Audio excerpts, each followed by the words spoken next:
इनको Paris Olympic चक्र के लिए कुल 70,45,775 की वित्तीय सहायता दी गई है, जिसका विवरण इस प्रकार है। मनसुख मांडविया जी।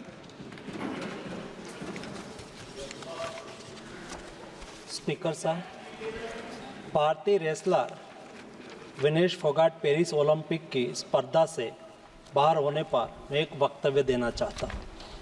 भारतीय रेसलर विनेश फोगाट को तय कैटेगरी में ज़्यादा वजन 100 ग्राम होने की वजह से पेरिस ओलंपिक से बाहर होना पड़ा है। विनेश 50 केजी की कैटेगरी में खेल रही थी। स्पर्धा के लिए विनेश का वजन 50 किलोग्राम होना अनिवार्य था। UWW के नियमों और विनियमों के अनुसार सभी प्रतियोगिताओं के लिए संबंधित श्रेणी के लिए प्रत्येक सुबह वजन माप का आयोजन किया जाता है। अनुच्छेद 11 के अनुसार यदि कोई एथलीट वजन माप प्रथम अथवा द्वितीय में भाग नहीं लेता है अथवा असफल हो जाता है तो उसे प्रतियोगिता से बाहर कर दिया जाता है और बिना किसी रैंक के अंतिम स्थान पर रखा जाता है। 7 अगस्त 2024 को 50 किलोग्राम महिला कुश्ती के लिए वजन का निर्धारण 7:15 और 7:30 पेरिस समय के अनुसार रेपोचेज और फाइनल में भाग लेने वाले पहलवानों के लिए किया गया था।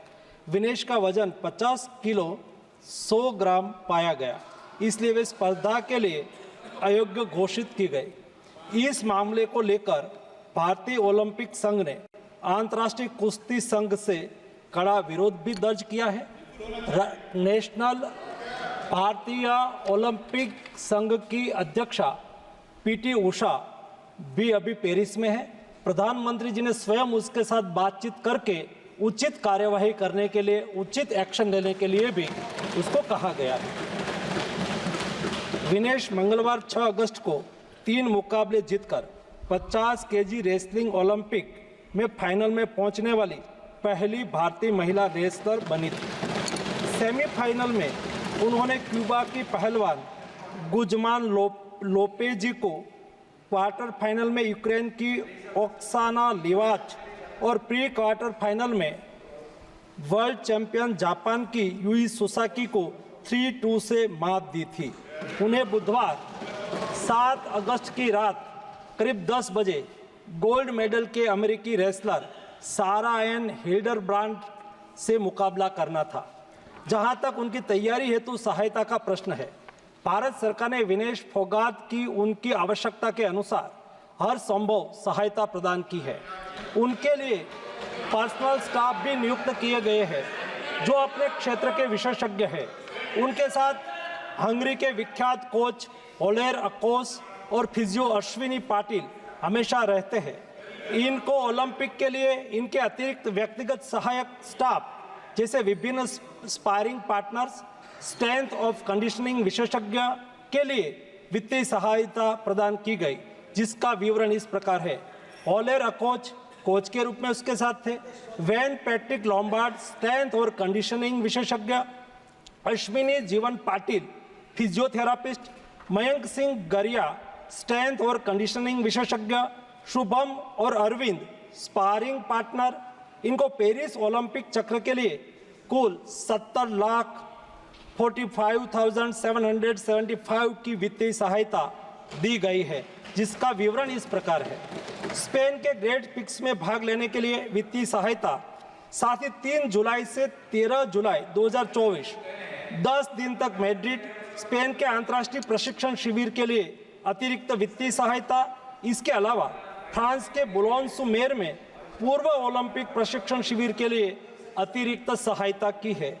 2024 अंतर्राष्ट्रीय कुश्ती संघ सेकंड रैंकिंग सीरीज में 6 जून से 9 जून 2024 4 दिन तक बुडापेस्ट हंगरी में भाग लेने के लिए और 10 जून से 21 जून 2024 तक टाटा ओलंपिक सेंटर हंगरी में अंतर्राष्ट्रीय प्रशिक्षण शिविर के लिए अतिरिक्त सहायक स्टाफ के लिए वित्तीय सहायता की है।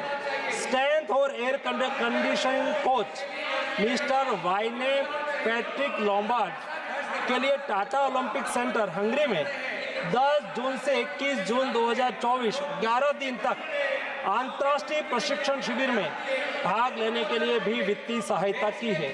13 जुलाई 2023 से 16 जुलाई 2023 4 दिन तक बुडापेस्ट हंगरी में 4th रैंकिंग सीरीज में भाग लेना और 10 से 16 जुलाई 2023 16 दिन तक बुडापेस्ट हंगरी में प्रशिक्षण शिविर हेतु इसको वित्तीय सहायता की है। वेलमेकेन बुल्गारिया में 10/11/2022 से 3/12/2022 तक प्रशिक्षण के लिए वित्तीय सहायता दी है। उनके रिहाई प्रक्रिया के लिए आवश्यक उपकरण खरीदने के लिए भी वित्तीय सहायता की गई है। 2020 टोक्यो ओलंपिक चक्र में 1,13,98,224 रुपये का आर्थिक सहयोग उसको किया गया था।